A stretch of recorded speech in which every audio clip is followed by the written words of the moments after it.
আপনারা দেখছেন news now, খবরের নতুন ভাষা। শনিবার 25শে বৈশাখ ত্রিপুরা প্রদেশ কংগ্রেসের উদ্যোগে উদযাপিত হল রবীন্দ্র জয়ন্তী।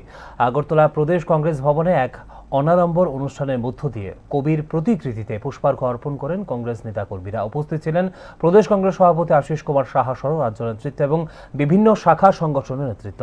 প্রদেশ কংগ্রেস সভাপতি বলেন, নোবেল জয়ী সাহিত্যিক হওয়ার পাশাপাশি বিশ্বকবি রবীন্দ্রনাথ ঠাকুর দেশপ্রেমিক হিসেবে ভারতবাসীর প্রেরণা।